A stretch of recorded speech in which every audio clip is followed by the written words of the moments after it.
morning, everybody. All right, let's go ahead and jump right into it. How's everyone doing today? This is, sure, if you guys are following the channel, if you're new here, welcome. My name's Matt. Welcome to Gamers Union. We are a massive channel all about nerd things. We mainly focus on D&D and Magic the Gathering, but we do a lot of other things. We play Diablo, we play Last Epoch, we play Path to Exile, World of Warcraft, all kinds of things here. But today we are working on a community voted. We put out a video a little over a week ago asking for which deck we should build for Paige to play at the table next. And a majority of you voted for Ulatesh the Hate Seed. Just said it sounded like it was a more unique build, sounded like it was more fun, sounded like it could do some cool things. And I gotta agree with you guys. It sounded like kind of one of the best options in the group. It sounded like it would be a lot of fun. She also doesn't have a Gruul deck yet too, so let's just go ahead and jump right into it. I'm gonna go ahead and walk you guys through kind of how I go about building decks, because I like to kind of get into the nitty-gritty stuff and everything else. My go-to site is always Moxfield. I just like the cleanness of the site here. I do have a massive monitor, so you guys will have to kind of forgive me. I kind of had to squeeze everything in here, make it work. We got some lo-fi anime music to kind of vibe to while we're building here. My main site I like to use is EDHREC. If you guys don't know what that is, I highly suggest you check it out. They have a lot of different things you can do for building your stuff.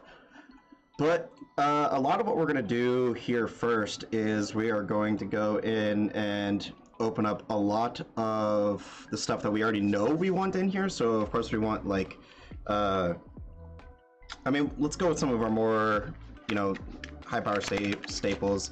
Let's go with the Taija, Stomping Ground. Let's get our Soul Ring. I know I'm gonna want to run the One Ring. And I know you guys are like, whoa, he's throwing all these really expensive cards in there real quick. We're going to talk about that here in a little bit. If you guys have any questions about why I do that, or how I go about doing that, you know, just, it's not that big a deal. I'll talk about it. I'm pretty open. And I like to go ahead and I like to choose artworks here, especially because this one in particular I have, and I love to use. Yeah, I have that one. It's so pretty. Alright. Then let's go ahead. We need Ancient Tomb. Guys, and remember, this is just like, this is what I build for Paige. If you guys want a more budget build, just ask. We'll do a budget build too. All in to be a dedicated fan. Catch up on Discord. Hey man, Discord's linked in there. You're welcome to join and talk anytime. So let's see, what does Ulatesh do? I know I've already read this, I know the general direction I want to go with this, but Ulatesh said the Hate Seed enters the battlefield with a number of 1/1 counters on it equal to the number of red creatures you control, and the number of 1/1 counters on it equal to the other green creatures you control. Other is the key word there, so he doesn't get them off himself. For 1, you can remove a 1/1 counter, and you can deal 1 damage to a target creature, or you can create a 1/1 green sapperling creature token. Now, I wish he did 1 damage to any target, not target creature, because then we could use this to ping out the table and we could make some really nasty combos with that. But that's not what he does, so we're not going to do that. I think the main thing what we're going to focus on here, guys, is this line right here. We're going to worry about creating as many green sapling tokens as possible and then sacrificing them to fuel all of our stuff. So let's go with the stuff that we need, that we know are kind of like those token staples for sacrificing tokens. We want a Skull Clamp.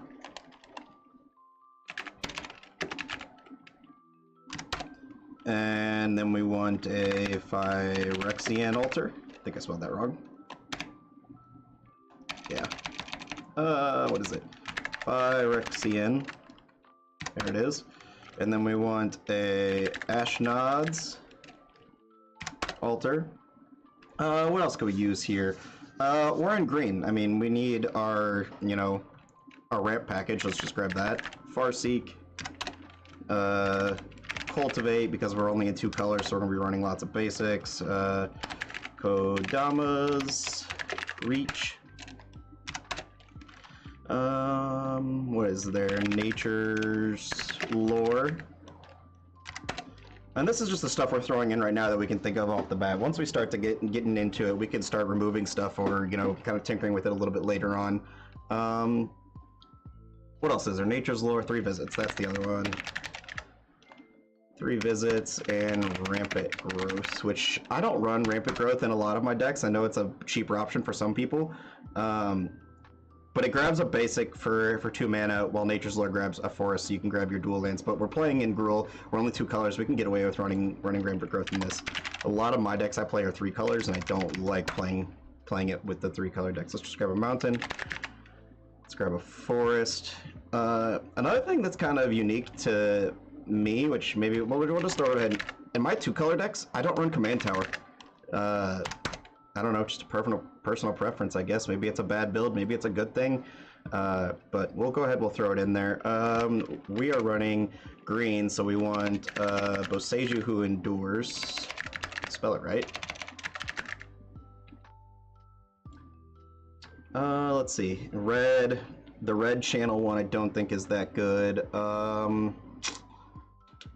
Okay. What are some other staples that we can think of before we start just, Hey man, what's going on? What are some other staples we can think of here? We're creating a lot of 1/1s and they're all entering, so we're probably going to want impact trimmers.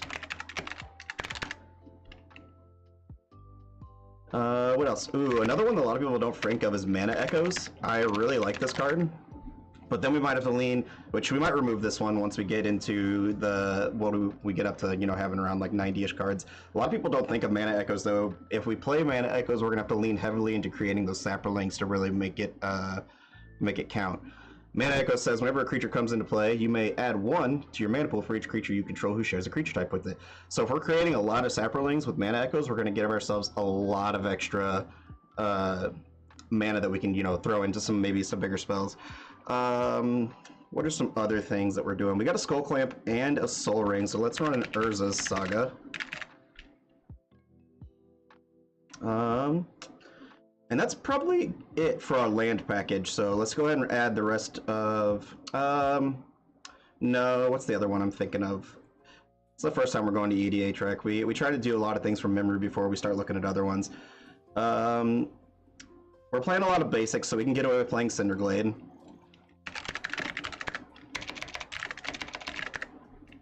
That's another good one. What else can we do here? If you control a mountain or a forest, Rootbound Crag, we want that.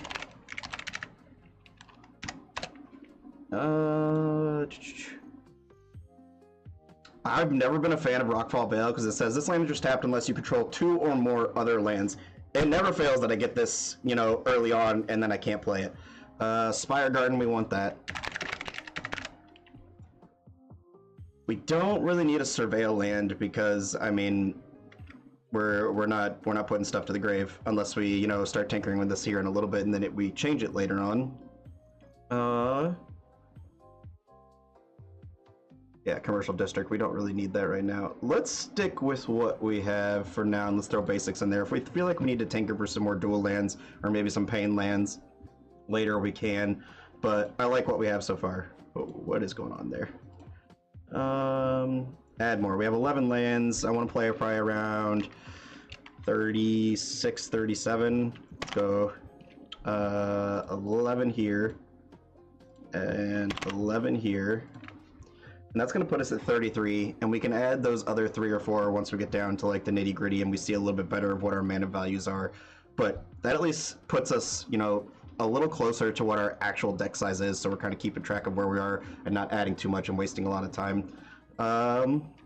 We want to create a lot of tokens, so what are some other things that we can run? Ooh, Herd Baloth is a good one. I think he's the one that you put counters on and then you get creatures. Whenever war 1/1 encounters upon a Herd Baloth, you can put a, yeah, that's the one we want. So he's going to create us some 4/4 beasts if we put a 1/1 on him. Now how are we going to put a 1/1 on him? Well, we're going to run the most iconic card in green, Scurry Oak. So whenever one or more 1/1 counters upon Scurry Oak, you create a 1/1 green creature, he gets evolved. I misspoke, this is not the one I want. I want Ivy Lane Denizen, the one that goes along with him. He's the one I'm thinking of, right?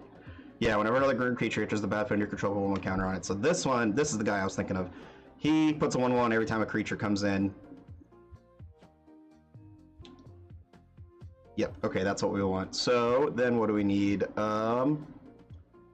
We're doing 1/1 things, so we might want to Blade of the Blood Chief. Let's just add it for now.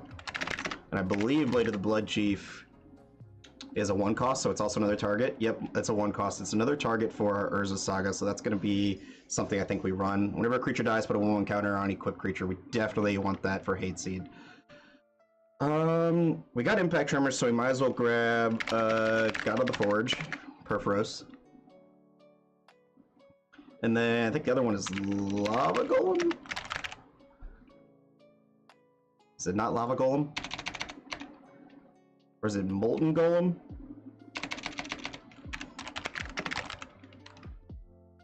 I can't think of it. Alright. I think that is everything. I think that is everything. We're gonna have to start looking. Alright, so let's go back up. Let's go to this. We want to do... Well, let's just scroll through and see what fits for now. Any of these new cards. I don't remember... Spider Manifestation?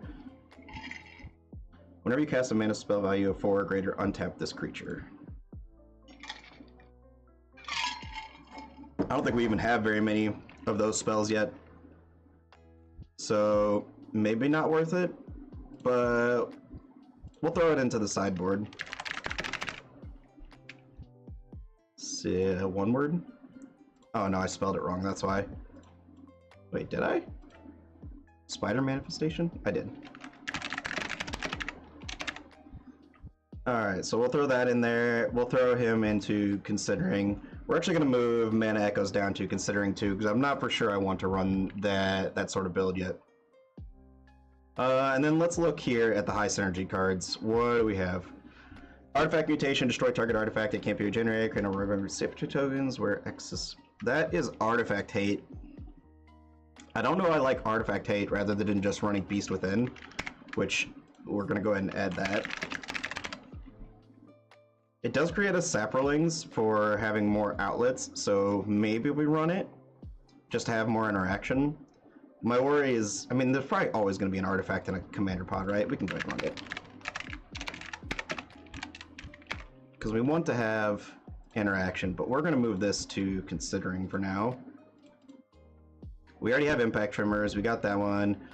Xenagos the Reveler, what does he do? Add X mana in any combination of green or red where X is the number of creatures you control. That actually would be pretty good for us, I think. And he creates a 2/2 green-red satyr creature token with haste. So he's a green and a red creature. Does Ulatush care about it being tokens? Ooh, I just turned up my mouse speed there real quick. Get you back to where we need you. Nope, it just cares about other creatures, so he is going to be good for us.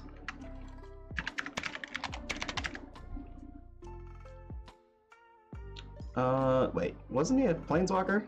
Oh, I did the wrong one. And I can't type.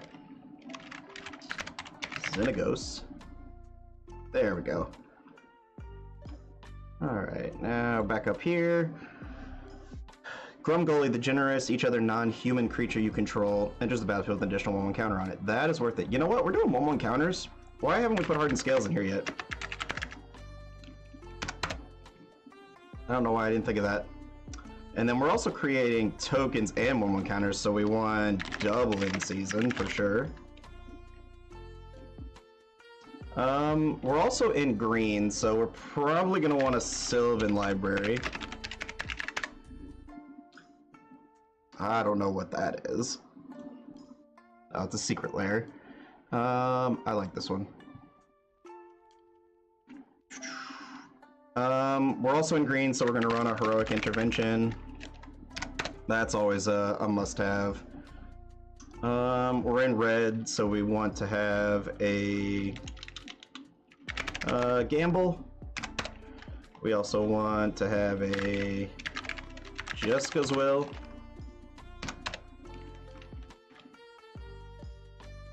And let's see, let's keep going. Grumgully seemed like he was pretty worth it. Because none of our stuff is humans so far, so I mean, everything, he hits everything.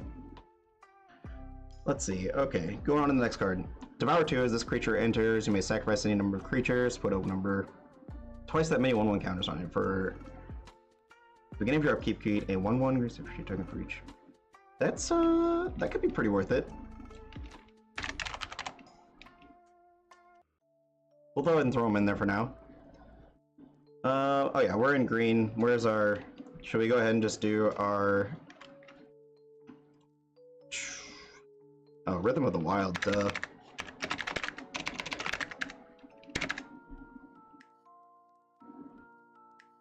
And we want to choose a different art for that one. We want that one, because we own that one. Alright, we're going too fast here. Let's keep going down the line. Add green to your mana pool. When you tap Sitar Druid for mana, it deals 1 damage to each opponent. Okay. I got some ideas now. He's a human though, so he doesn't vibe well with our other dude, but I got some ideas. What is it? I have not heard of this guy. Zertar Druid. Add green to your mana pool, and when you tap, he deals 1 damage to each opponent. So do we run a Thornbite Staff specifically for him? Probably not. Equipped creature has 2. This creature deals 1 damage to any target, and whenever a creature dies, untap this creature. We could probably get away with Thornbite kills on this guy. Even on our commander, because every time we create those saplings, we can sack them to one of our altars, untap, and deal 1 damage. Let's move it to considering for now. Whenever opponent casts a spell, create a 1/1 green insect token for 6 mana. I'm not a huge fan of that. I know it's doing the token thing that we want, but it doesn't feel that worth it. I would almost rather run an ancient green, what is it, Ancient Warden? Ancient Green Warden, I think.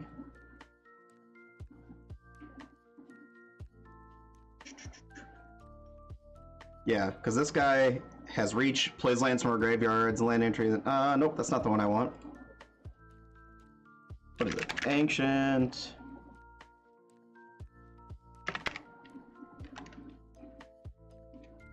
Forgotten Ancient, I think that's it.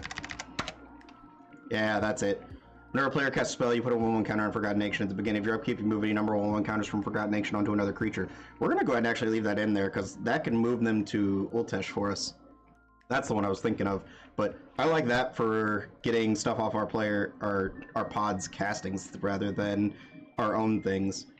Tindershoot Dryad creates us more Saplings. Saplings you control get +2/+2 as long as you have the City's Blessing. This could eventually give us a secondary win condition to just be able to swing out for game, so maybe we run it?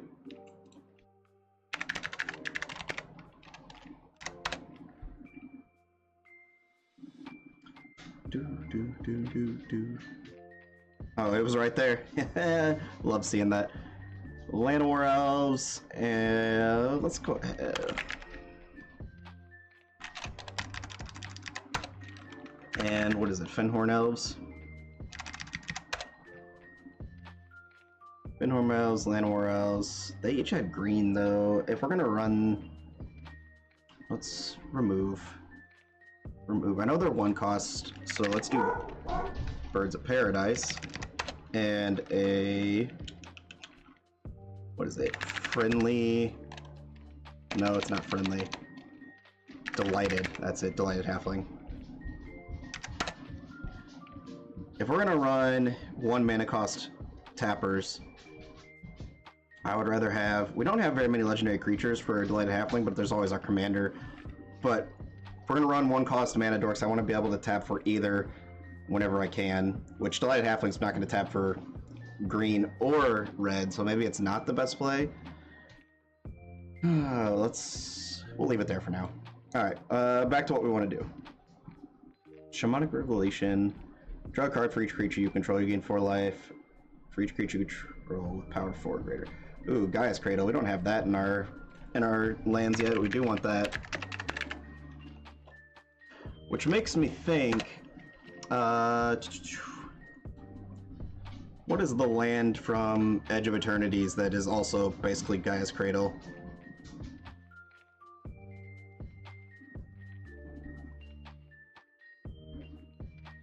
Let's just see. Edge of Eternities, lands, this one. Station, yeah. Evendo.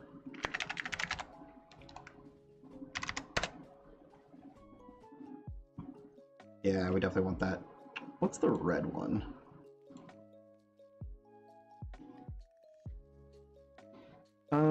Sacrifice a land, create a 2/2 color. Yeah, we don't want that. That's not it. Again, not gonna do any much for us.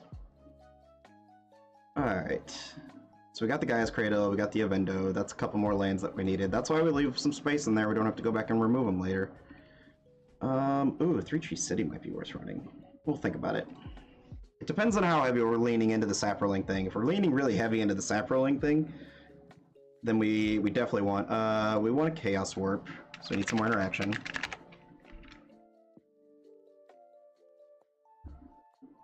Alright.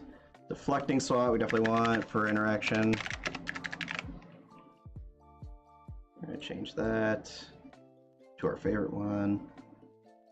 That can't be right. There's no way Deflecting Swat's up to $99 now. Hold on. We gotta check this out, guys.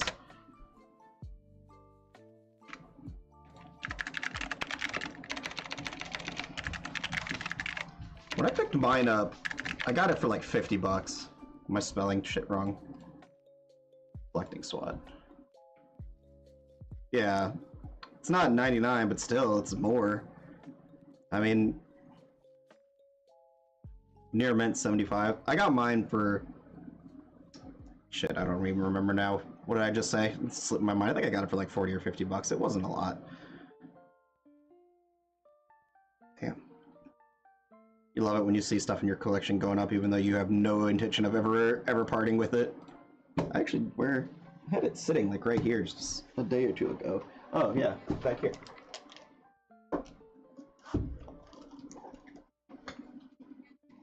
My Stelly CEDH deck that I have sitting here.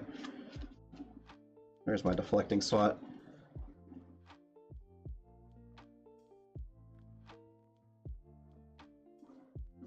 There's my Narset. That's a pretty card. Brainstorm, Jessica's Will. What the hell? Deflecting Swat. I know you're in here. Somewhere. I can't find it, but there's my Underworld Breach if you guys want to see it. Pretty.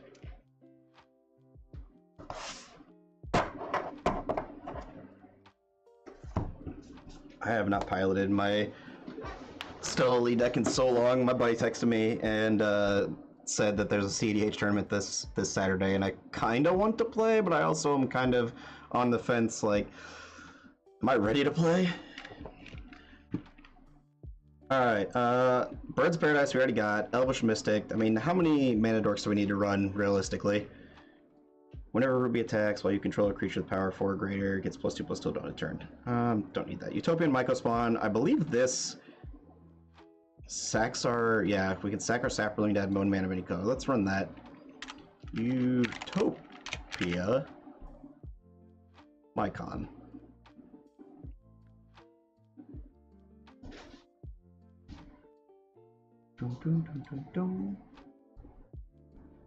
Alright, what else can we do here? That's not what I wanted. Kami of the Whispered Hopes. If one or more 1/1 counters we put it on a permanent you control, put that many +1 +1 counters on its head. Sure, X is the number. Who's texting us? Oh, I was expecting that text message, so.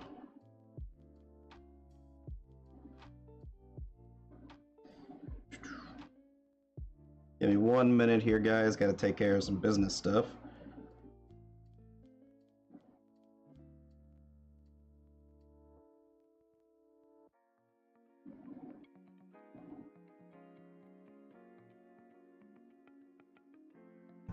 Alright, Dragon Broodmother. I don't think I've even heard of this card.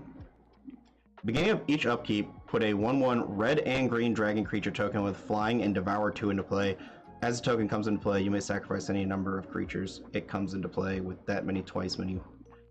That sounds nasty. And it also plays into our Perforos and Impact Tremors thing we want to do. We're gonna run it.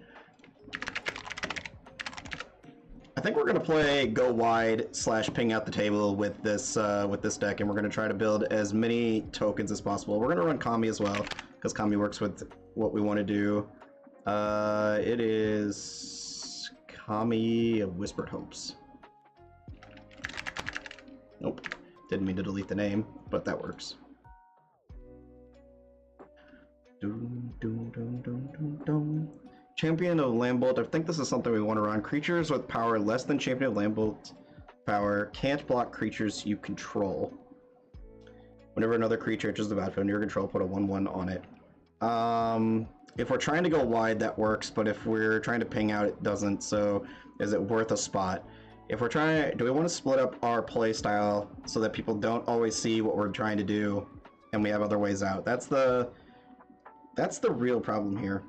Sorry guys, just gotta respond to an email real quick.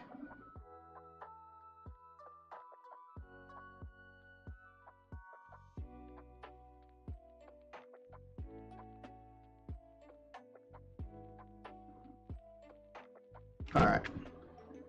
So let's see, we already got Perforos in there. The Endless Web. Is that a new card? I don't remember seeing that. What's that from? Whenever an opponent casts an instant or sorcery, create a 1/1 green spider creature token. Speaking of that, do we maybe want to go back and put this in, now that I'm thinking about it? When an opponent casts a spell, create a green insect creature token.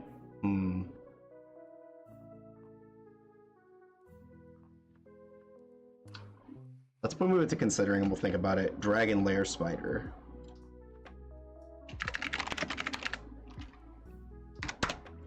Especially if we're trying to do the whole token thing. Move to considering. Which begs me to wonder. Green Sun. Zenith. Yeah. And then, do we just do it? Do we do the thing? Green Sun Zenith into, what's it? Why can't I think right now? Big dude that you drop gives all your stuff, +X, and trample.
Do we want to run Bill? What do people think? Is Bill worth it? Whenever a land enters the battlefield under your control, put a 1/1 counter on target creature, and then we could double the number of 1/1 counters. I mean, our commander does 1/1 counter things. I think Bill's worth playing. We are going very creature heavy, and it's making me wonder, can we get away with playing food chain and squeeze things?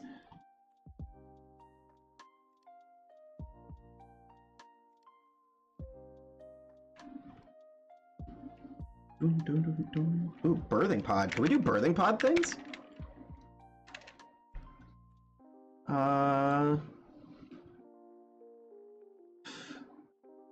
Birthing pod is a... there it is. It's an artifact. I always get confused and think birthing pod is just an enchantment. Switch the printings because we like looking at the other pretty cards. So birthing pod, for those that are unaware, says for a green Phyrexian and a colorless, we can tap it, sacrifice a creature, search your library for a creature card with mana value equal to 1, plus that creature's mana value, put the card on the battlefield, shuffle, activate only as a sorcery. So birthing pod can get us lots of things, actually, because if we have tokens, we can sack our tokens into some of our other 1-cost guys, and we run, let's see, 1, 2, 3 1-cost guys. We might need to add a couple more 1-costs so we can sack our tokens to search out those. But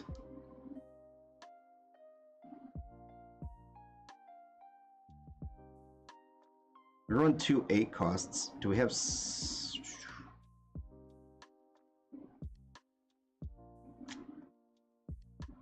Alright, we're going to put birthing pod to considering. We might be able to get away with running that. But what's the other one that I was just thinking of? We can do food chain. We can probably get away with doing food chain bullshit in this deck. So for those of you that are unaware, food chain says, remove a creature you control from the game. Add X mana of any color to your mana pool, where X is the removed creature's converted mana cost +1. So all of our tokens just turn into 1 mana of any color that we need. And it's just basically another altar, right? The other cool thing, but you can only use the mana to cast creature spells, but we're running a lot of creatures, so we're okay with that. The other cool thing you can do about this is we can run cards like Squee the Immortal.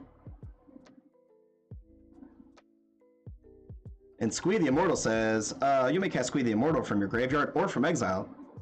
So, exile Squee, get 4 mana, spend 3 of it, cast Squee. You're netting 1 mana every single time, and he's entering the battlefield every single time. If you have one of your pings out on the table, you're just pinging the table out for game, and you're getting infinite mana. This deck might turn out to be kind of disgusting. We're gonna leave Squee in, and we're gonna lean in. I think lean into the heavy creature stuff. So if we're gonna have a lot of creatures, we're gonna need.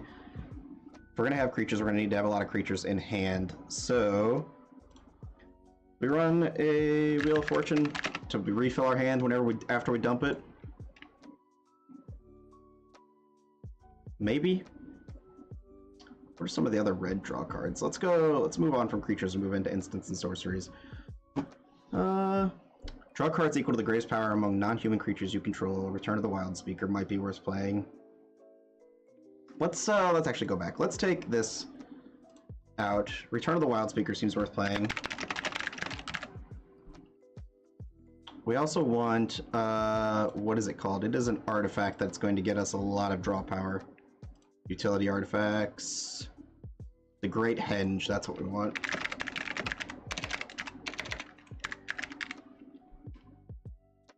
So, the Great Henge says, whenever a non-token creature you control enters the battlefield under your control, put a 1/1 counter on it and draw a card. This is going to get us so much value, and we're going to go ahead and run the new one that's super pretty from Avatar: The Last Airbender. I don't care what anyone says, I know a lot of people hate Universes Beyond. I'm a big Avatar: The Last Airbender fan, and this card looks gorgeous. I will be buying it. Basilisk Collar, that is true. So Basilisk Collar, why do we run that? That people say, equip creature has death touch and lifelink. We put it on our commander. we ping any of their shit for 1, we have instant removal for all of their stuff. The Ozolith we probably want, because we are doing lots of counters. If one or more counters we put on a creature, we want that, so we want the other Ozolith. Ozolith. Shattered Spire. Let's see, what other good cards we have in here? Activate if you create a token this turn, you get to draw a card. Idol of Oblivion, we probably want that. Idol of Oblivion, because we need some draw power. Green spells cost less. One more, we probably... Yeah, we don't need the Earth Crystal. Let's go into... what other... Do we run Cephalith right to just turn all of our creatures into mana dorks? I don't think we need that. Let's see. Goblin Bombardment, we want that.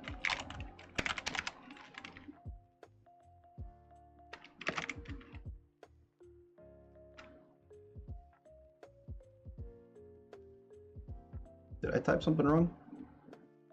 Just Goblin Bombardment, isn't it?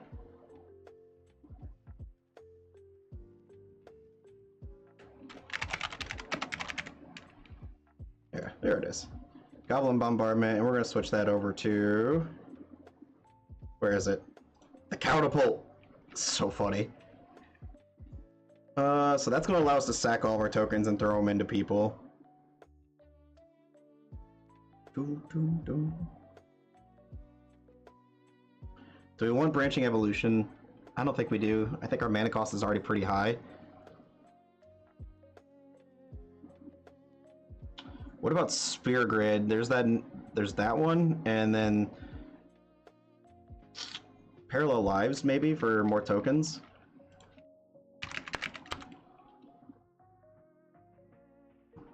We are already running. I'm not a huge fan of the way that one looks. I'm a fan of Spider-Man, but I'm not a fan of the way that one looks. This one from Wilds of Eladrin looks better, especially because it's the green and the red. I mean, it's really on theme with what we want. Speaking of that, let's switch our food chain. I always like to pick like the pretty art of the cards. Ooh, the Teenage Mutant Ninja Turtle one is there. Impact Tremors we want to change. There we go. Stuff looks a little bit better. Switch this to Adamantium Bonding Taint because we have it. Wait. I didn't know there was one from Lord of the Rings. That's cool. We want Sir Belvedere Scales. We also want a Shrubbery. Alright, now we're looking a bit better. Now our deck's looking a bit cleaner. Alright. We're already... I think we need interaction now.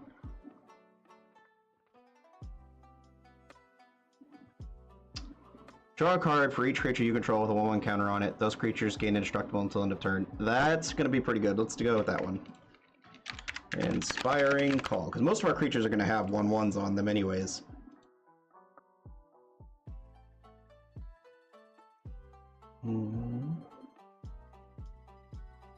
Chord of Calling might be worth.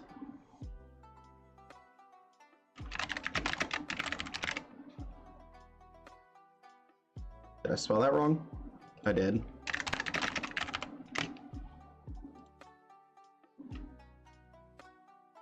Destroy target artifact or enchantment.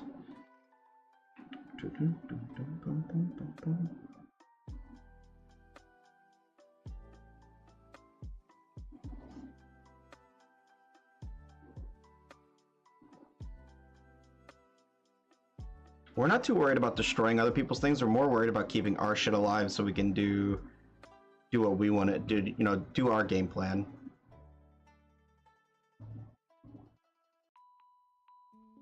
What are we up to now? 95, so we have 5 spots left.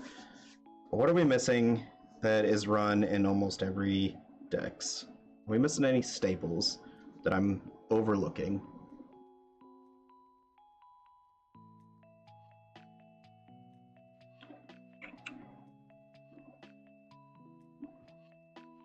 And we're sitting at how many lands? 35. So let's just round this out. Add one. Add one. Even though I'm not sure we need that. What is more of our higher colors here? Way higher in green. So let's remove one. Let's play 36 lands and we'll test it that.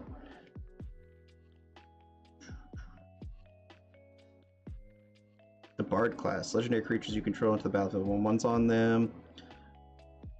Legendary spells you cast cost 1 green less to cast. This effect reduces only the amount of colored mana you pay. That's pretty good for our commander. How many legendary creatures do we have? Not very many. We're not playing that.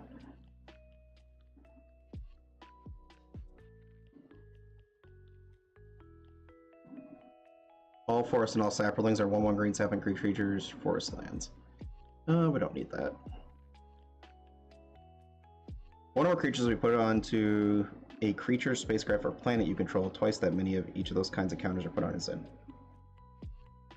So that doubles all of our 1/1 counters.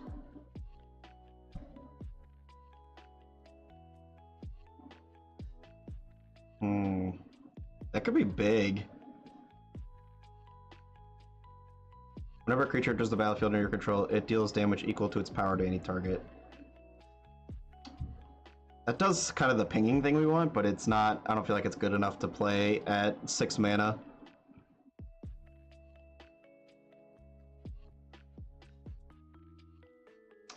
Tarian Soul Cleaver. Equipped creature has vigilance. Whenever another artifact or creature is put into a graveyard from the battlefield, put a 1 counter on equipped creature. That could make some good combos.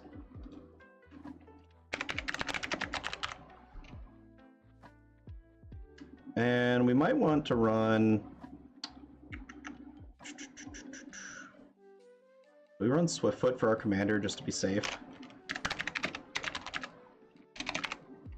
Can't type. Swiftfoot.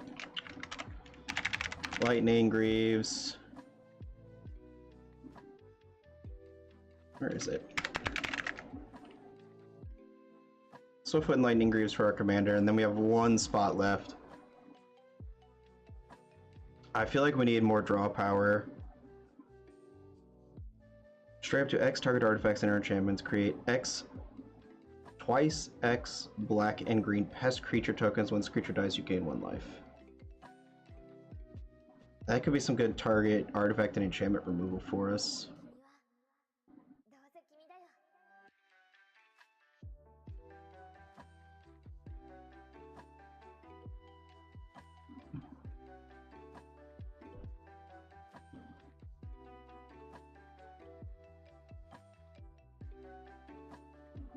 Harvest Season could be good. Search your library for X basic land cards where X is the number of tapped creatures you control. Put those onto the battlefield because we're gonna have a lot of creatures. I don't know if I want it though.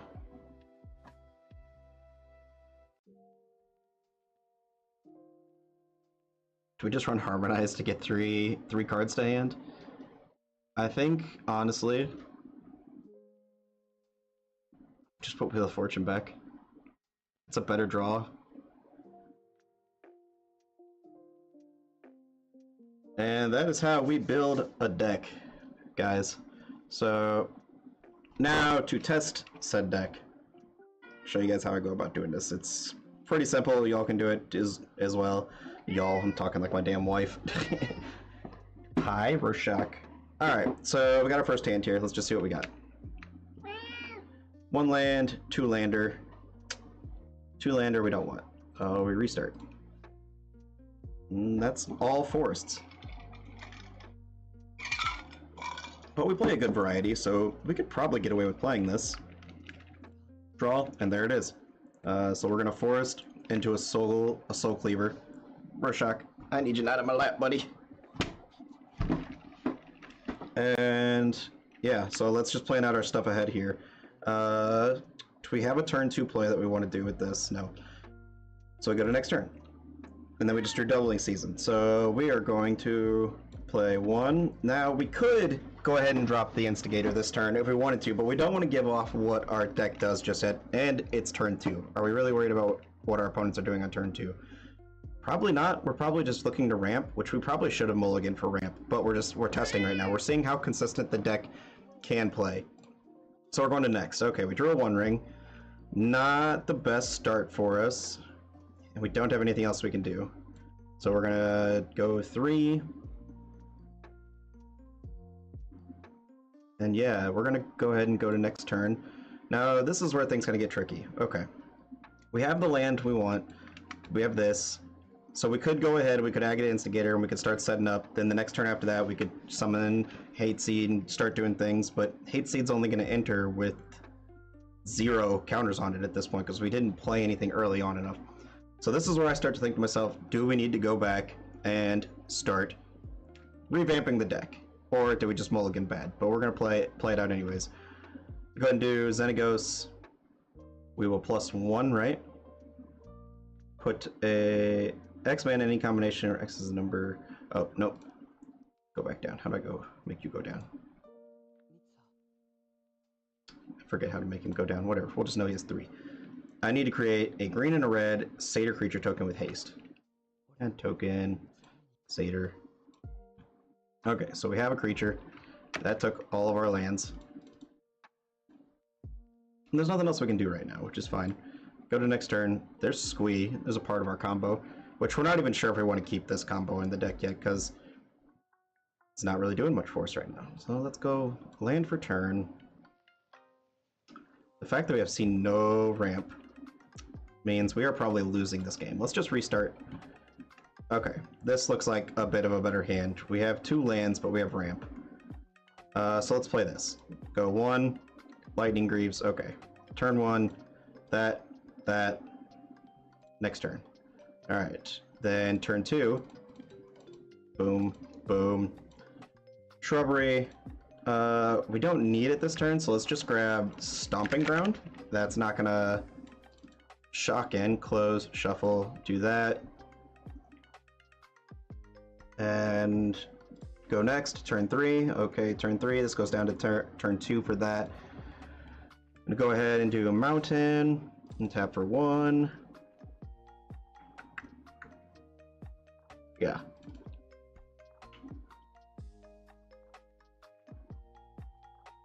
One, 2, put that out. 1, put that out, and start setting up. Go to next turn, that goes there. This sacks. View all. Do we want to go for mana, or do we want to go for setup? Let's go for mana. We're gonna grab Soul Ring. Close. That goes there. That goes there. 2, green, red. Bultesh comes in with 1/1/1 counter on it. Unfortunately, it only gets 1 because we only have 1 creature. Enters the battlefield with a 1/1 counter for each other red creature you control, and 1 counter for each other green creature you control. So maybe we're playing this too early. Let's rethink that. Yeah, we don't want to do this, actually. Because we want to have creatures, so Ultesh is bigger whenever we go to start doing our thing. At the beginning of your upkeep, put a spore counter. We'll have to keep track of those. So let's go 1 there. Yeah, I think we're going to do that. Go there. Okay, that's good. Let's do that. Land. 2, 3, Phyrexian Altar, and then 1, 2, 3, and we'll do that. 1, oh, put that to grave. 1, 2, 3, 4, 5, 6, 7. Okay, so turn 5, we are pretty well set up. We're tapped out right now. Tap that for a green. Get that out there.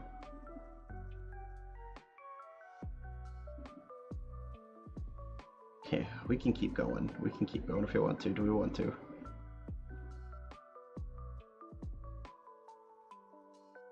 No. Okay, play it smart. Go next turn. 2 more other opponents we're going to whenever we're on commander, so we're going to play Spire Garden for turn. And I think we continue setup.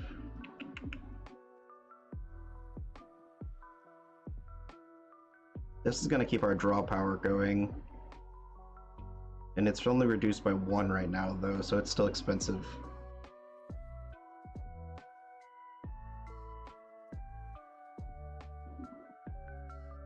This is going to get us a red creature out there. A red and a green creature, so it's 2/1/1s for our commander, just having him out there. Let's go and do that. Red, green. And our opponents are probably thinking, like, holy shit, this dude has a lot of mana, but what is he doing with it? And the truth is right now we're not doing fucking shit with it. Alright, so now we are going to play our commander. Let's go for a red, for a green. This has how many counters? We have 1 counter on it right now? Yeah.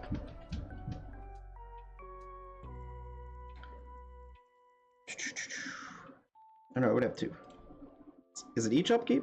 Beginning of each of your upkeeps. It would have 2.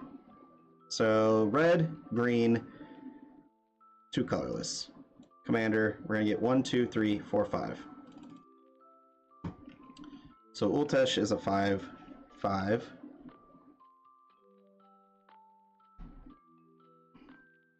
So now we have 5, 6, 7.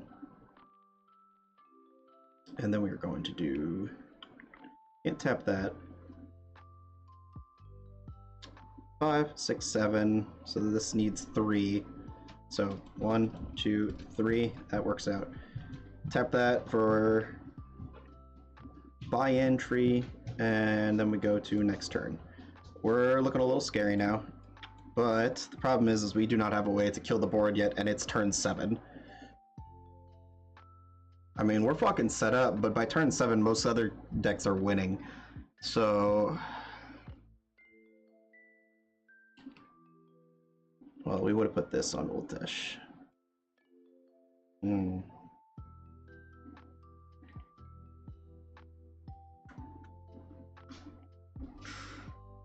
So we have to worry about other decks winning by this point, and we don't even have... I mean, we're fucking set up mana-wise, so maybe we're running too much mana and not enough interaction, or not enough interaction. We're not running enough early game threats. So do we pivot the deck towards... This card feels useless. We drew that and it felt useless.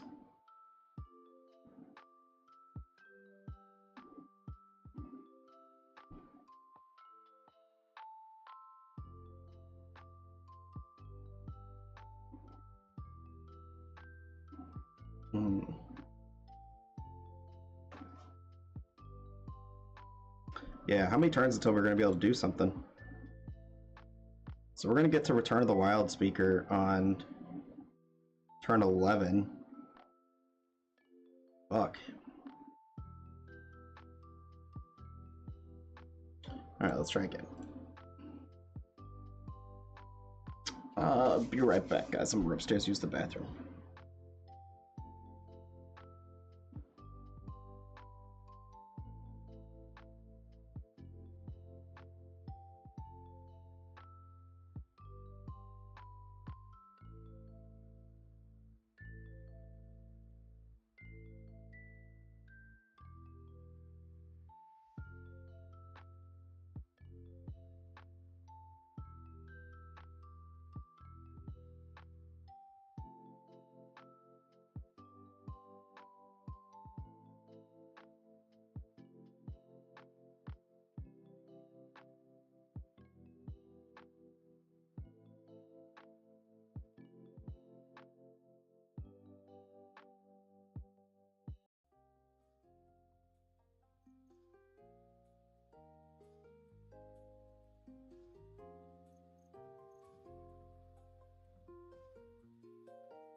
Alright guys, sorry about that. We are back. Okay, so this deck definitely needs to get reworked. We did the mock build, we did the testing. Now when I'm messing with it, it's not doing what we need it to do, and I think it's because Parallel Lives felt like a dead draw, so let's remove that. What else did we say felt like a dead draw? I'll know it when I see it.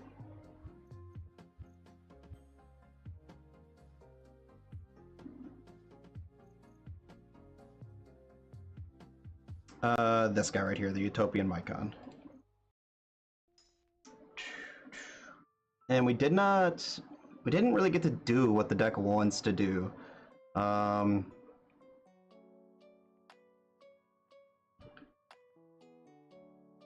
And it might be because we just need to have more search ability and more...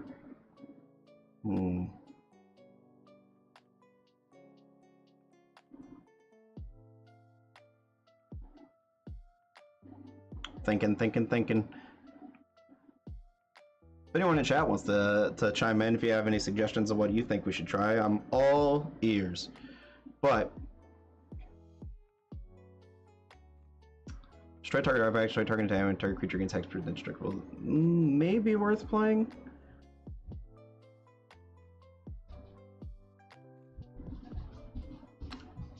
Gift of the Viper actually might be worth playing.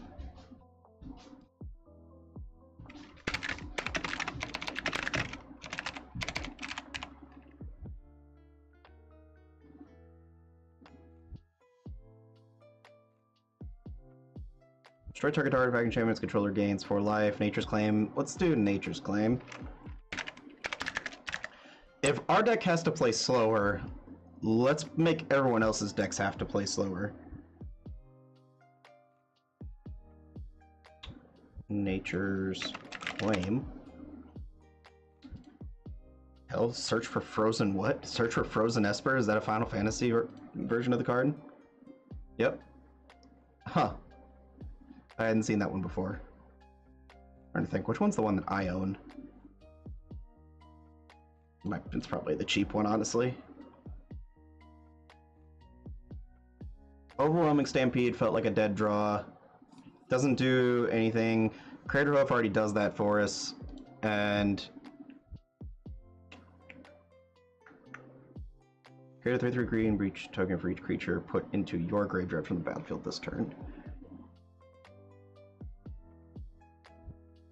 Could play Fling, but we don't have big creatures. We have lots of creatures. At the beginning of each upkeep, create a 1/1 green sapling token. That might be worth it. Because we want to create creatures and then put 1/1s on them. So...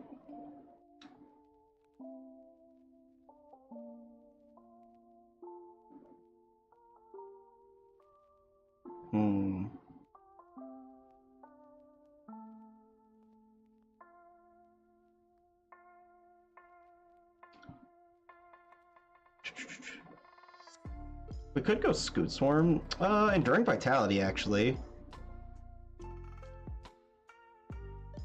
No, Enduring Vitality. I mean, it's a good card, but I don't think it's going to do what we want to do. Witty Roastmaster. I don't think we're playing that. Let's do that. That does what we want it to do.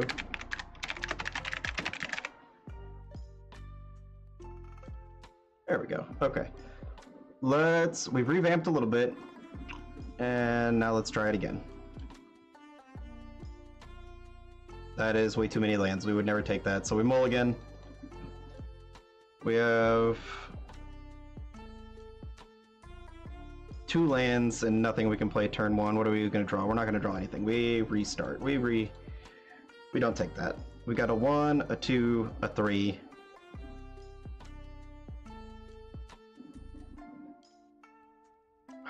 I mean, we have game in hand right there.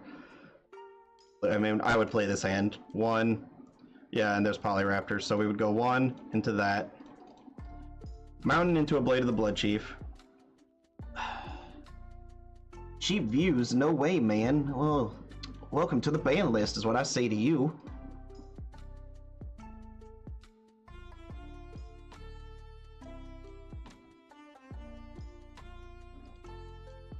Goodbye. Yeah, so we're gonna play that into the Blood Chief, and then we go to our next turn. We're gonna play a Forest, and we're probably gonna try to psych out, our people here and just pass. I mean, it's not really... It's pretty normal for people to pass on turn 2, but we're in green and red, which means people are probably expecting us to ramp, and they're gonna wonder why we didn't. So we're gonna go to turn 3. That just made this hand even better. Okay. So turn 3, we need to have setup. So we're gonna go 3, Rhythm of the Wild. People now know we are gonna be a problem. If Rhythm of the Wild sticks around somehow for 2 turns, we win on turn 5. Actually, we might be able to win next turn. So we need 3, 4, 5, 6, 7 mana. So if we go to turn 3, we're gonna drop the Boseiju because we need to have 2 green. Can we do it? If someone has... Yeah, we don't have a way to play, get an extra green. We are 1 green mana short, so... Whenever another creature enters the battlefield, put a 1 control if that creature has greater power or toughness than this creature. So we're gonna drop the Scurry Oak, and we're gonna hope it lasts for a turn. When it enters, we're gonna give it haste, because we want it to stay small.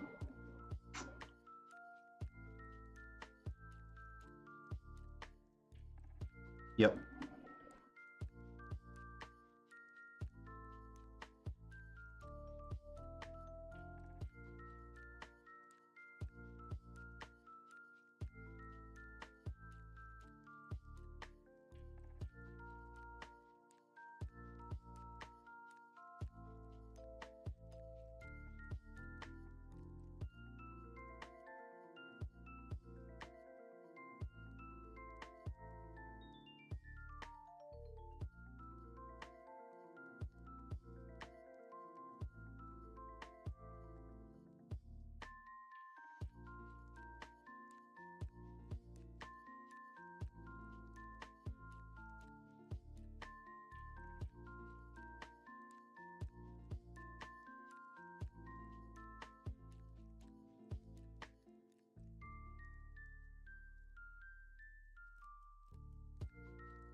Apologize about that, guys. I'm back. Okay, so we're gonna play test this deck one more time. We finished it. We'll put it together. Is it worth, or is it gonna be strong enough to do what we want it to do? Though is the main thing. My worry.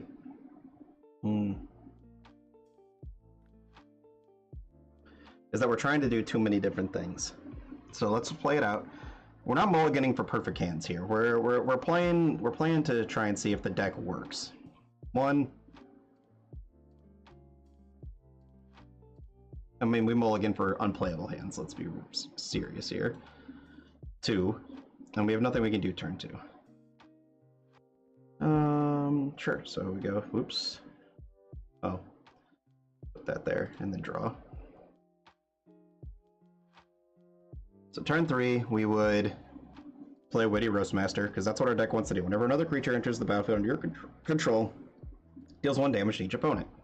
We are trying to build lots of creatures to swing out for game. Now my worry is that we're trying to do too many 1/1 counter things and not enough creature things. Like Kami here, 1 or more 1/1 counters you put on a permanent you control, put that many 1/1s on it instead. Which probably should be our play this turn, actually. If X 1/1, any one color where X is Kami's power, which is fine. We don't care that it's just a one tap mana dork for 3 right now. It's his other effect that we want for future turns. So we're gonna go to next turn, and do we establish ourselves as a threat? This is where we have to ask ourselves: do we establish ourselves as a threat, or do we set up to, you know, play long game? I think we set up to play long game. We're going to try and force people to use their removal on this. We're going to play Krinko. We're going to play a land first, but we're going to go ahead and tap out, or tap 3, and we're going to play Krinko 10 Street Kingpin. So whenever he attacks, he puts a 1/1 counter on him, gets a number of 1/1 red goblin creatures equal to his power. So when we put that 1/1 on him, it's actually going to become 2 1/1s, and he's going to get big. People are going to be like, oh, that's a problem. He's going to get big quick. Yes, truth. But what's really going to happen is we're going to try and force them to use their removal, because we're going to go into next turn. Then we're going to try and drop the Ancient Green Warden, which we didn't draw any lands, which unfortunate. So maybe we shouldn't play that yet.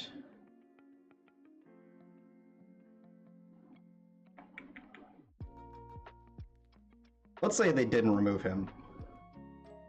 We could just start trying to ping the table out. Where do we set up for mana? We didn't draw a land, so we might want mana for next turn. Fortunately, it's our only green for this turn, so we're going to go there, and then go 1, 2, 3. We misplayed. We would have played this first. And then we would have pinged everybody for 1 when that came in. We would have swung with him, and then he gets a 1/1 on him. 2 1/1s on him. And then we add, where is it? Nope, not a copy. And then we would have added 3 1/1 goblins. So can I just, nope, I can't. That's stupid. Why can't I just control and copy? Make a token copy. So this would have came in, pinged everybody for 1. Pinged everybody for 2, for 3, for 4, and we would have swung at somebody for 3 if we could have gotten through somewhere. So we're establishing a bit of a threat right now. People are probably looking at our board and being a little worried. So let's say shit doesn't get removed. We go to next turn, we probably block. 1, 2, we've got 3 blockers. Let's say we block with all 3 to keep ourselves alive. Another green creature enters the battlefield under your control. Put a 1 counter on target creature. So now we have to decide what we want to do. And I think what we want to do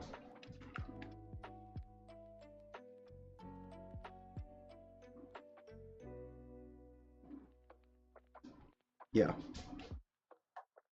Problem is this is green creatures. This creates red creatures. Or else we could make Kami bigger, and then we could do some even cooler things. I mean, Probably just swing again. And then we make 5 more of these, pinging the table for 5.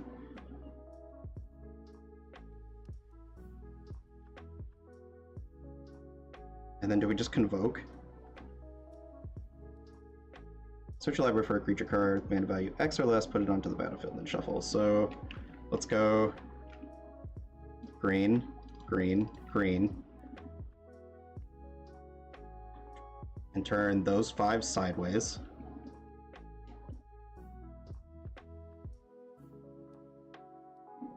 Do we need 5? What is Purphoros? Purphoros is 4, right? I don't even think we need 5.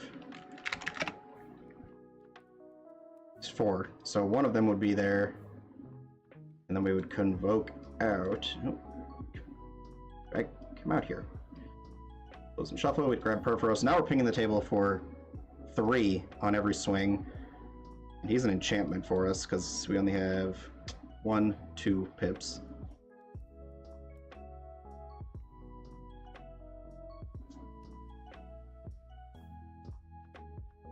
Bum, bum, bum, bum, bum.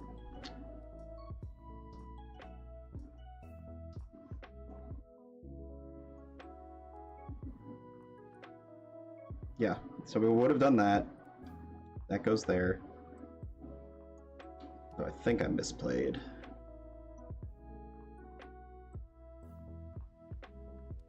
Yeah, because if we would do, well, I mean, we still would have done that 2-3. We can put Sir Belvedere Scales out now. We could have paid for X.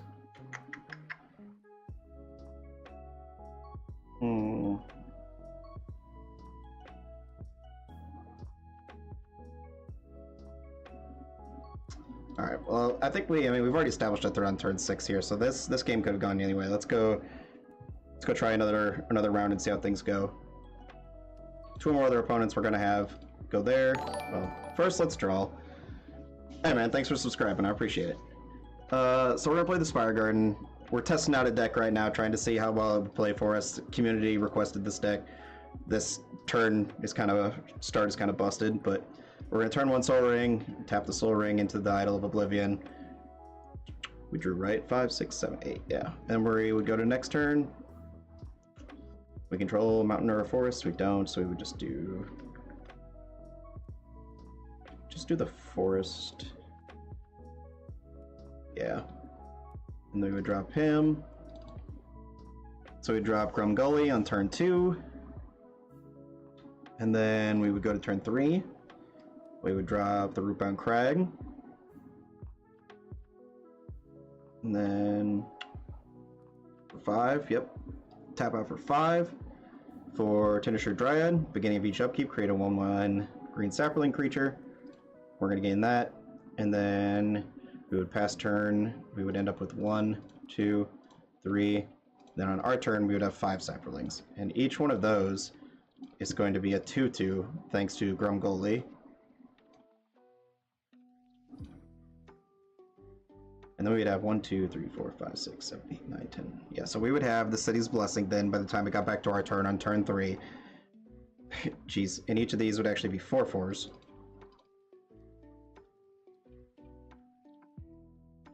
And then we would play our land for turn. We would have used that to create a token.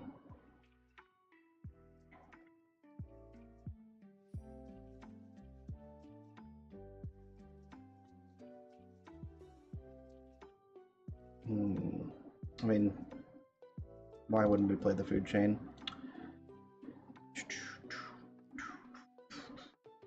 Problem is, we're getting ready to dump our hand. 2. We're gonna display him.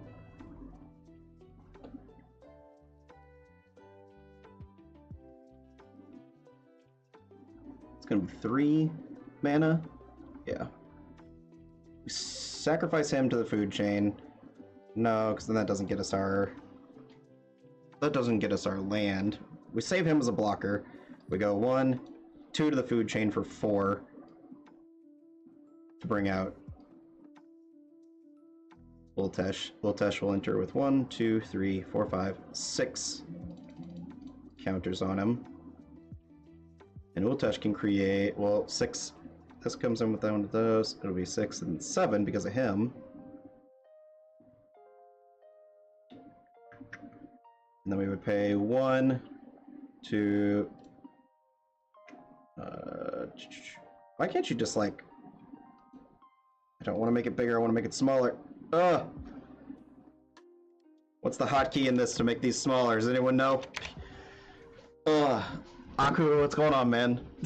we're playtesting a deck right now that the community asked for a build on. Put out a video for my wife put out a video, I should say, for herself a couple weeks ago, and I put out one. And the community asked for, she was trying to figure out what commander she wants to play next, and people voted for Ultesh the Hate Seed. So we're testing the deck right now to see if it can hold its own in Commander, and we play in some pretty high level pods.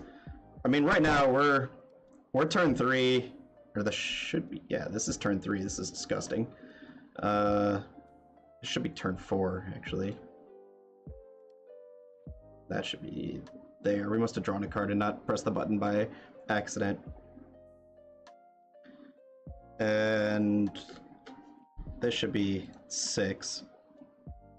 Reset. There we go. Should be at 6. So we would have removed 1, and we would have created another Saproling.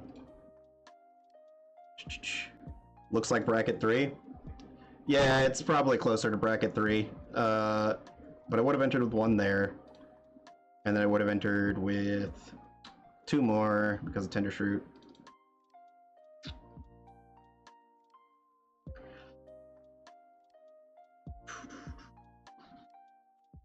We go around all the turns. Eventually, by the end of the turn, end of someone's next turn, we're going to sack that for a forest. Then we're going to draw. I cannot find the right tempo with this deck, because we're going to tap... we would have done this on upkeep. I'm getting out of order here. Alright. We draw.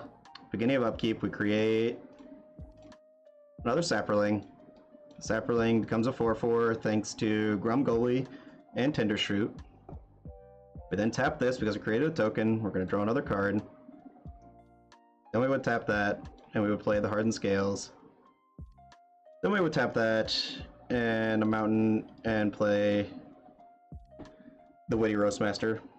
I'm in this like weird place where I can't decide if I want to do 1/1 counters in this deck, or pinging out the table with things like, you know, creatures enters, deal 1 to everybody, and then, or if we're trying to do this like hybrid blend. Right now I'm doing like this hybrid blend and I don't like it.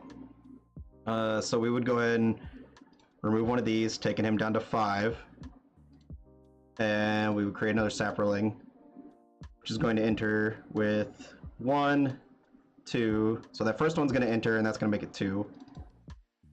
And then these are static, so they don't get extras, so it would just be a 5/5. That's going to deal 1 to everybody.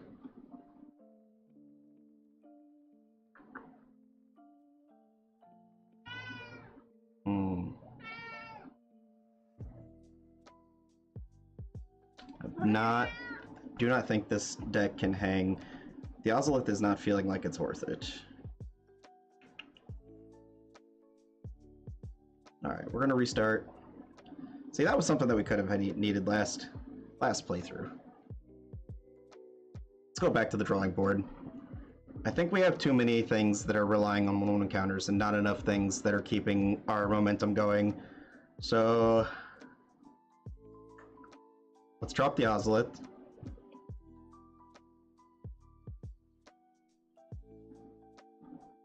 I feel like we can keep this one.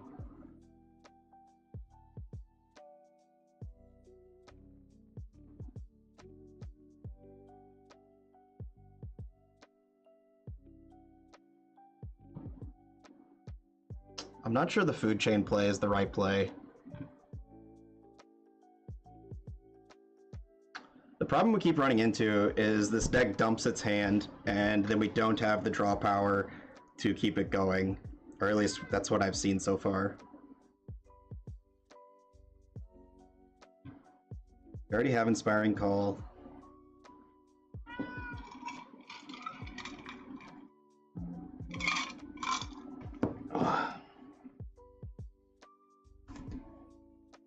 Gotta prep for my D&D session too. I'm running a solo campaign for a guy, and I need to still finish prepping for my session. I need to do that soon. But I wanted to get this deck finished. I'm open to suggestions for anybody that would like to add anything.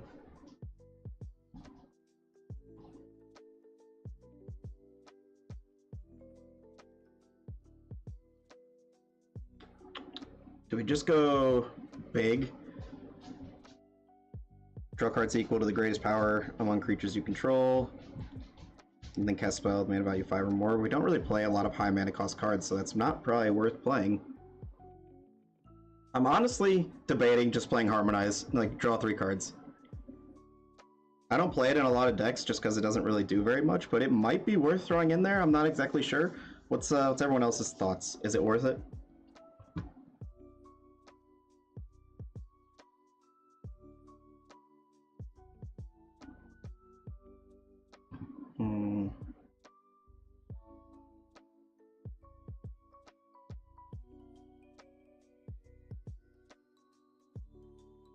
No, not worth. It's not a creature. You think we need more creatures? Let's go back up into the creatures. Let's decide. Let's pick something else out here.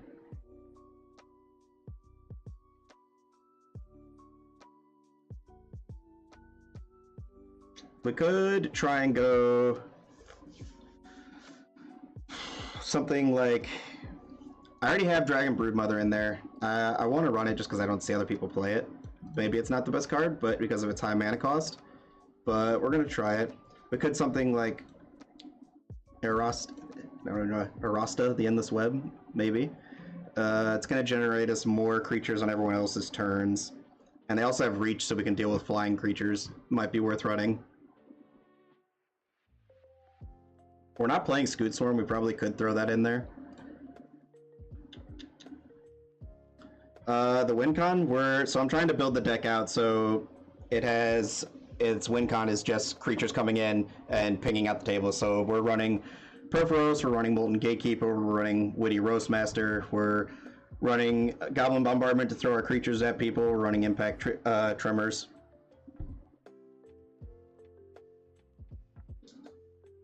And then we have a backup win con of if we get a bunch of creatures in, we can drop Crater Hoof and swing out. Oh, and Agate Instigator, we got that. So the Endless Web really plays damage doublers. Ooh, good point. City on Fire would be a good one, because City on Fire has Convoke, doesn't it?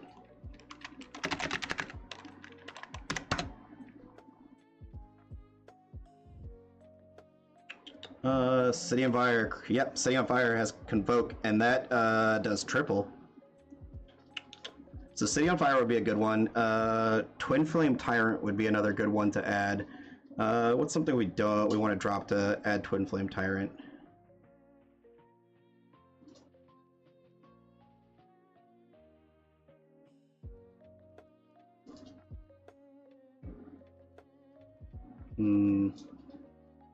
Man, somebody's blowing up my phone.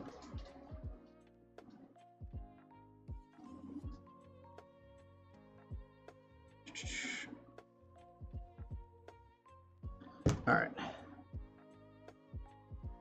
Terror of the Peaks, basically a doubler plus removal. That's another good one too.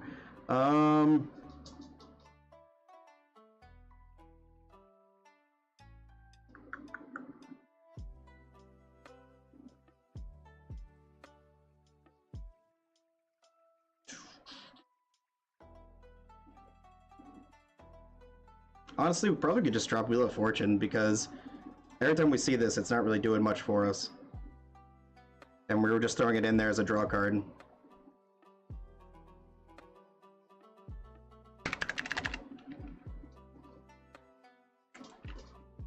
Terror of the Peaks is a good one. Spells your opponents cast that target Terror of the Peaks. Cost additional 3 life to cast. Whenever another creature enters the battlefield under your control, Terror of the Peaks deals damage equal to that creature's power to any target.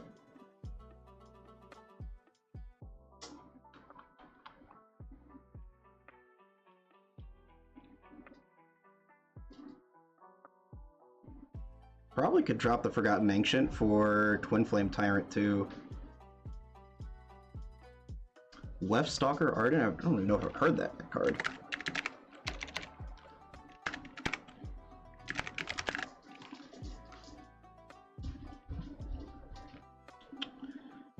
Another creature artifact you control enters. This creature deals 1 damage to each opponent. Damn. Oh, that's the new one from Aether Drift. That's a good one. I honestly, like... What do I drop for it?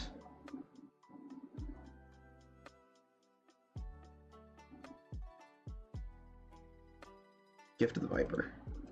We don't want that. That's not doing much for us right now.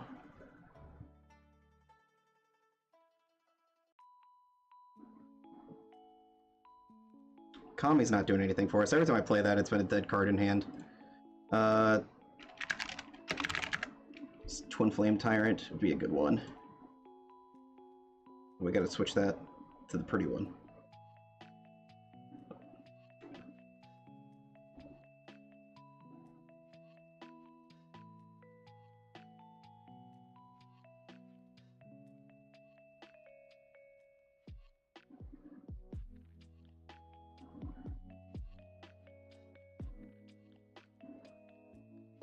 Okay, I think I like this one a little bit better.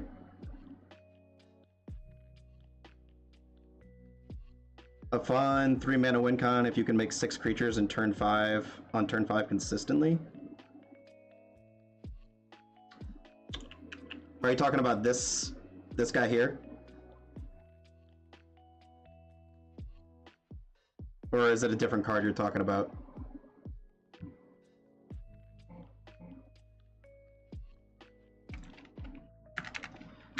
Devilish, oops, Rapidity. Devilish Veil. Did I spell something wrong?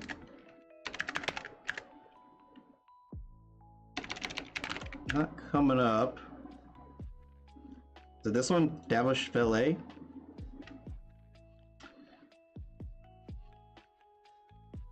Devilish Veil. Whenever another creature you control enters, double its power until end of turn.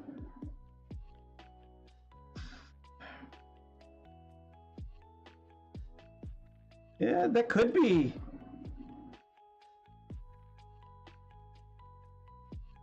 Yeah, get 1 player out on turn 5. I'm not sure it plays enough into what the deck wants to do, though. It's more like if we make enough creatures on turn 5, I kill somebody sort of thing, rather than picking out the whole table. I feel like if we play that guy on turn 5, make a lot of creatures, kill somebody with it, yeah, we took somebody out of the game, but then we turned ourselves into a huge target for the other 2 people. Which they just turn around and kill us on the next couple turns, potentially. I'm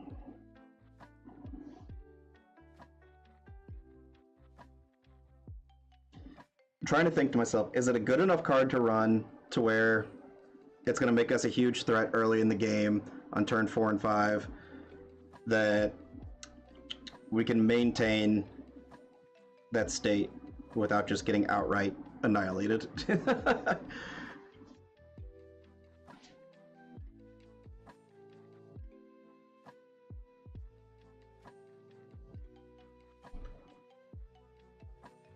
It might be better than playing the Dragon Broodmother, even though I wanted to keep it in there. I like the Dragon Broodmother because it creates... At the beginning of each upkeep, create a 1/1 red and green dragon token, which has flying too. So when it comes in, we can devour all of our other small tokens while also paying out the table, giving ourselves some big guys. They're also red and green, which gives them 2 1/1s for every 1 creature for our commander, for Ultesh, which can make him pretty big pretty quickly. I'm going to move this guy to considering. Alright. You're not a fan of Forgotten Ancient? It's super slow.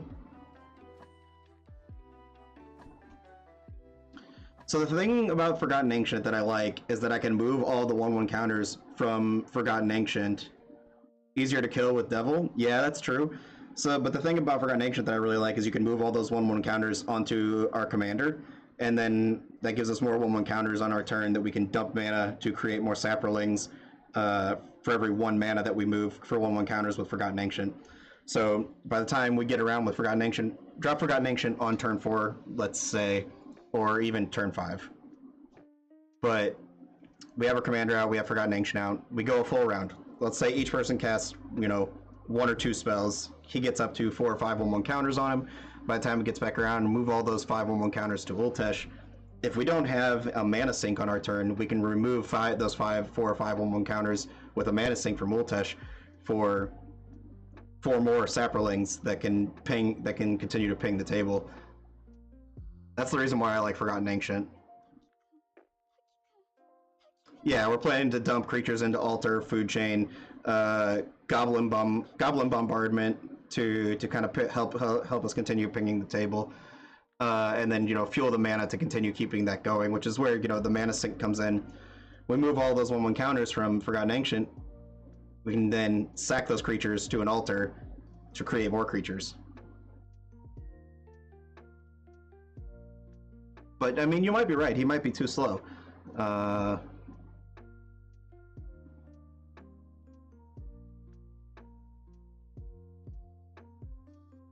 Is it too slow?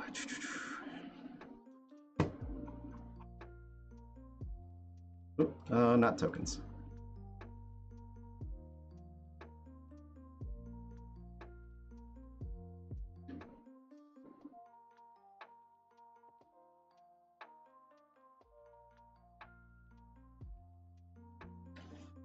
We could pop the Forgotten Ancient and throw a Birthing Pod in there.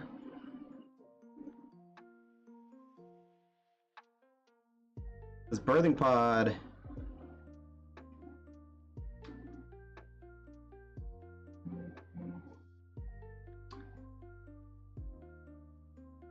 Birthing Pod might be worth it, actually, because if we have tokens out there we can sack. We can sack a token that goes into a 1, and we have 1, 2... Oh, maybe not, actually. If we only have 2 targets for our 1 cost for Birthing Pod, because then maybe what we would do is next turn sack one of the mana dorks to our Birthing Pod to go for a 2 cost and go for like Agate Instigator for having one of our win cons.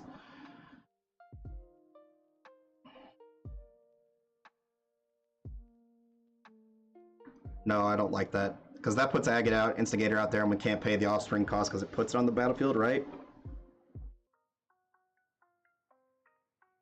Yeah, put that card into the battlefield, so we can't pay the Offspring cost to get an extra one. Because my thought process was we go after the Agate Instigator with the 2 cost, or we could go for Sakura Tri-Builder or the Druid to sack out, and then grab one of our other win cons, like the Web Stalker or the Witty Roastmaster. Bane of Progress. Yeah, I'm trying to think.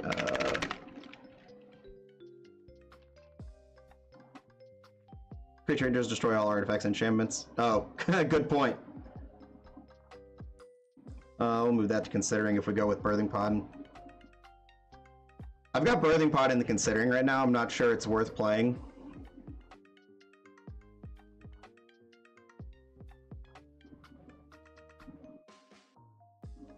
Yeah, to have the removal. We have a I mean, I say decent, but it's really not like a huge amount of removal right now. We've got Beast Within, we've got Chaos Warp, Deflecting Swat, we've got our own protection, so we've got Inspiring Call, Heroic Intervention, we've got a Nature's Claim.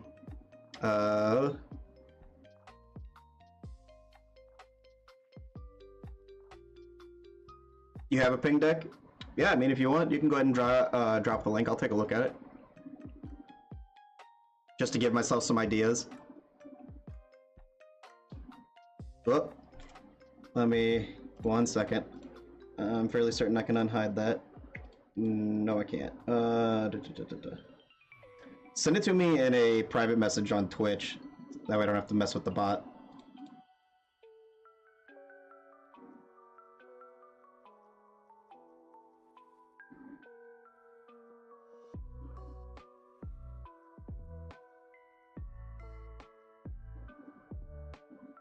There we go. Drag this over here. Change the view style.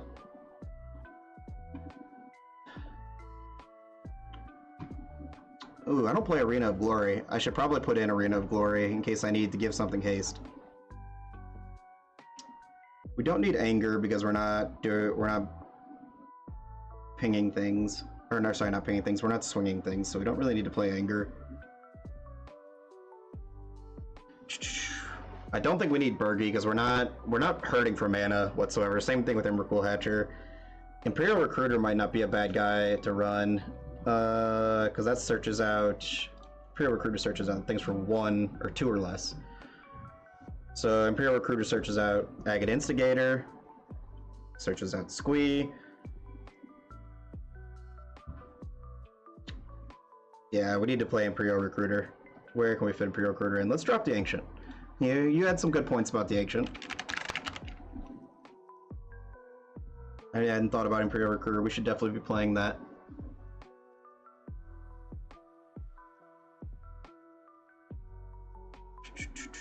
I love Glaring Freshwaker, such a good card. I play it in my I have a, let's go over here. I gotta be careful which of these decks I show too much of because some of them are available to patrons only. This one is specifically so, but I play Aslask and I have Glaring Fleshwaker loops on there as well.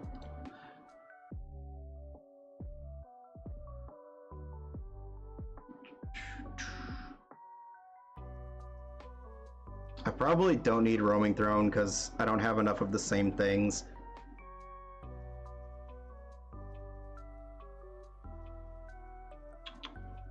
Warstorm Surge is good, but I think it costs too much for this deck. And give me a couple of ideas. I like the Terror of the Peaks. Sulfim, maybe? We have the creatures to sacrifice to make Sulfim indestructible. Sulfim may be better than the Twin Flame. 2 mana less, so we can pay the Phyrexian. What's the difference? Is there any real difference? Source you control deal non-combat damage. Yeah, I think that's the difference, is Twin Flame can be any damage, including combat damage, so I'm going to keep that.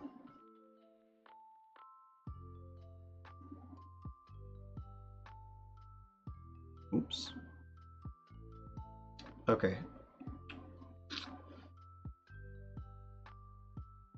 I think we're going to leave that where we are for now. Alright, let's go back to playtesting and see if things run a little bit better.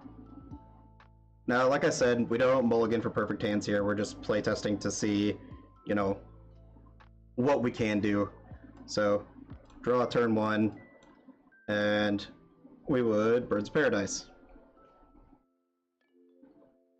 Go next turn.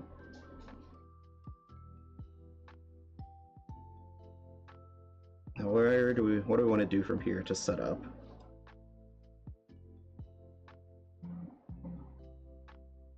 I'm not sure that the Hardened Scales is worth playing now that I have it in hand.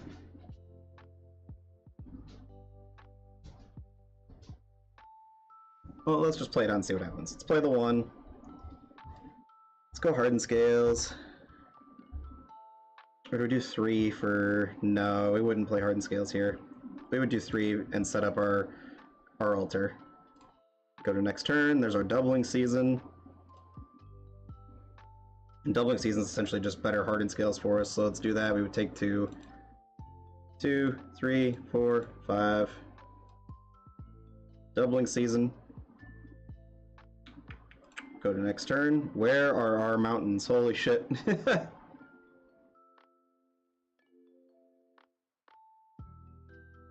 I mean, we have a red here. Red.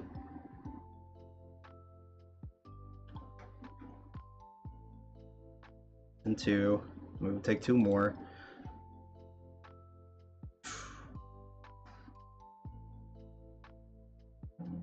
No, we would play the Hardened Scales because we're going to set up for next turn.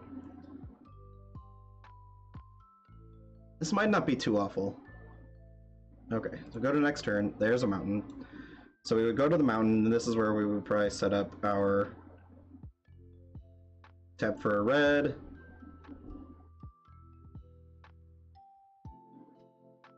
Tap for a green. Tap for 2. We'd play Ultesh. We would enter with 2 1/1 counters on it, 1 for each a green and 1 for a red, which is going to get us another 1. So if you would add 1 or more 1/1 counters on it, put that many +1s instead. Then this one does the same thing, right? If an effect would put 1 or more 1/1 counters on the permanent instead, it puts twice. So this actually doubles it. So this is going to put from 1 to 2 for each. So we're going to get 2, 4 to 8. Get 8 1/1 counters on Ultesh. And then let's just start doing the thing. We need 1 more red mana, so we're gonna do a red and a 1 to drop the catapult. And then we are going to pay 1 to remove 1, and it's gonna create us 2 Saprolings. I wish there was an easier way to do this. I should do this in Tabletop Simulator because I know all the hotkeys. We are going to create 2 Saprolings, which is going to ping the table for 2 damage. We're going to sack 1 for 2 to create, oops, 2 more, removing this down to 6.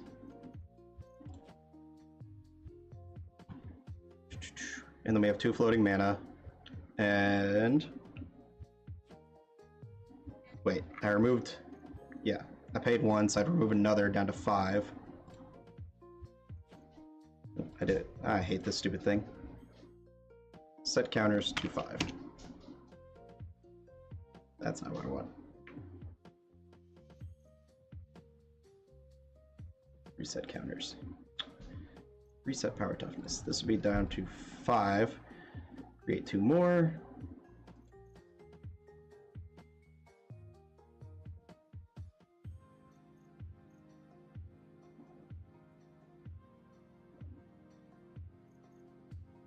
So for every 1 we remove, we're going to generate 2 mana. For every 1 we sack, we're going to generate 2 mana. We can take this all the way down to 1. So we're going to create at least 8 more. So we did 8, 9, 10, 11, 12. 12 damage to everybody. And did I do my math right? We entered with 8 1/1 counters on it. For every 1 we remove, we're gonna get. Let me just pull up. Shit, doing this shit in my head's fucking. I did not sleep well last night. I apologize, guys. Alright, so let's restart here. U5, go over here. We entered with 8 1/1 counters on it, and then we had 1 land. So we would tap 1 to remove 1 to create 2. Put us down to 7. So we're going to take us down to 1, and we're going to have enough to sacrifice. Take us down to 7, create 2. We sack 1 to create 2 more. And then that takes us down to 6. 6 down to 5, we create 2 more. Then we have to sacrifice 1. Create 2 more.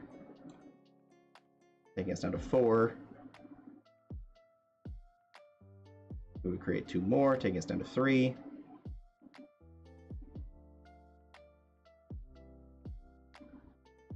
And then sacrifice 1 to create 2 more. We've sacrificed 3 so far. So each of those 3 has pinged for 3, 4, 5, 6, 7, 8, 9, 10, 11, 12. Yeah, I had my math right. So we did 12 to everyone on the table. And then we could sacrifice, then we should have 2 more at the end. So we actually did 14 to everybody.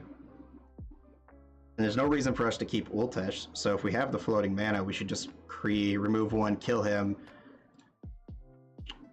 and add the 2 more tokens, right? I mean, why not? So 16 to everybody on turn 5, and then 1, 2, 3, 4, 5, 6, 7, 8, 9, 10, 11, 12, 13. I mean, we've killed somebody, right? We had to have, because when Ultesh came in, we did. So we've done 17 to everybody from whenever he entered. and then we fling all others at someone else. We've killed at least one person on turn 5, so I like that. This did nothing for us besides give us the extra counters on ult touch, so actually now that I think about it, it probably was better to have that. That allowed us to be able to make that many. So we've killed one person, we go to next turn, and we have all of these are gone. And we drew. Now how much are we out of gas? Because we would have killed Ultesh to be able to kill one person.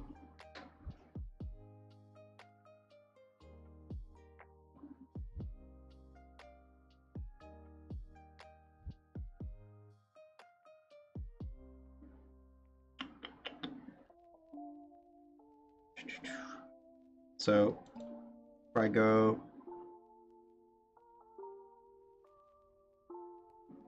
red, green, commander tax, 2, well, 2. We play them again. Same thing, we'd enter with 8. Enters, deals 1, and we would just loop it again, right? So we would do another 17 to everyone at the table. That would take us up to 34 damage, and we'd have enough to kill everybody. Yeah, so we won on turn 6. If nobody had any interaction, 0 interaction, we win turn 6. Which, highly unlikely, but I think this is a better build than what we had before. So, thank you, Aku, for the suggestions in chat, and we're going to keep this what it is and probably start to build it in paper and see how well it starts to perform at the table.